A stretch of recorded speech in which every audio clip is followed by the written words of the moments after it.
food prices have increased 25 times faster than profits. And at Loblaws, none of those profits came from higher food margins. Our retail prices have not risen faster than our costs. So no matter how many times you read it on Twitter, the idea that grocers are causing food inflation is not only false, it's impossible. He's become the face of rising grocery prices in Canada. Galen Weston Jr., the CEO of Loblaws Companies Limited, and the fourth generation of his family to head the George Weston Limited holding company.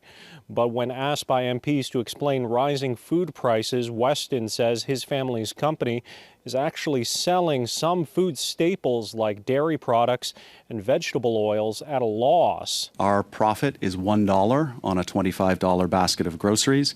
And if we invested 100% of our profits into lower prices, the price of a grocery basket would still be $24. Okay. Weston was joined by the CEOs of Empire Foods and Metro, who say Canadian food inflation is among the lowest in the world, and they've rejected price increase requests from suppliers that they think are unreasonable. Weston repeated what his executives told MPs last year, that the big profits seen by Loblaws are primarily driven through cosmetics and pharmacy products, verified by balance sheets reviewed by regulators. But the NDP leader, making a special appearance at committee, saw no point in being friendly. Your company is making $1 million a day in excess profits.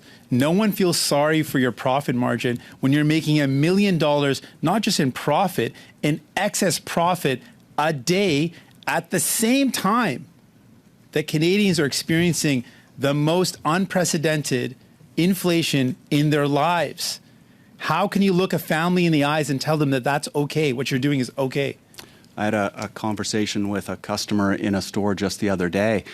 She came to me and she said something similar. She said, how can you have such exorbitant profits? And I sat down, I didn't sit down with her, but we chatted for about 15 minutes, and I explained, what I'm explaining here to the committee, and she understood.